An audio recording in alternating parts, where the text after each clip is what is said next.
অ্যাকিউজডের নামটা রাজেশ দে। রাজেশ দে, 46 ইয়ার্স। সেটা পরে আমরা পরে লাইক মেইন মেইন অ্যাকিউজডের নামটা বলছি। গ্যাং রয়েছে, কারণ এটাতে একটা চুরি করতে গেলে তার একটা রেকি করতে হয়, তার ইনার কোনো গ্যাং নেই, উনি একাই করতাম। লাইক ওনার মডাস অপারেন্ডি কি ছিল, জামা কাপড় like door to door seller. তো যে কোনো এরিয়াতে যাচ্ছে ডোর টু ডোর সেলিংয়ের জন্য, ওখানে ব্যবসায় করতে। और 15 डेज লাইক রেকি করতাম, যে কোনো এরিয়া সে চুরি হয়েছে 15 डेज কন্টিনিউয়াস রেকি, তারপরে ওখানে ত্যাগ করছে। রিসিভারের নাম কি, যার কাছে বিক্রি করেছিল? এখন বলতে পারবো না। আন্ডার ইনভেস্টিগেশন চলছে, ইনভেস্টিগেশন পার্টি আর কিছু বলবো না। কত টাকা পেয়েছিল বিক্রি করে, এমন কিছু পাওয়া গেছে না?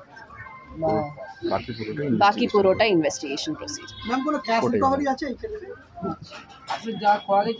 অ্যাকচুয়ালি এই পুরো মন্দির থেফটের আমরা এটা দেখলাম, ওখানে ক্যাশ বক্স চুরি হয়নি, শুধু অর্নামেন্টসটা চুরি হয়েছে। ও অর্নামেন্টসটা পুরোটা আমরা রিকভারি করি।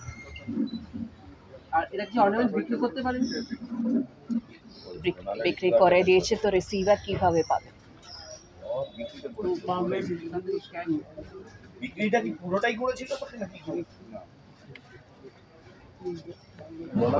আমাদের ইনভেস্টিগেশন পার্টি থেকে मंदिर कमिटी আছে এখানে। मंदिर कमिटी কে আমরা থ্রু কোর্ট অর্ডার রিটার্ন করে। বাজার কমিটির সেক্রেটারি বা সবাই রয়েছেন। বাজার কমিটি, পূজা কমিটি সবাই আছে। ফর্মালিটি করে আমরা এটা রিটার্ন করে। ম্যাডাম কতদিনের মধ্যে এটা এটা কেসটা সলভ হবে? Less than 30 days. আমরা অবশ্য কোনো কেসে 250 সিসিটিভি ব্যবহার করেছে আজ পর্যন্ত কোনো কেস ক্র্যাক করতে গিয়ে। ওটা আমরা কিভাবে বলতে পারি?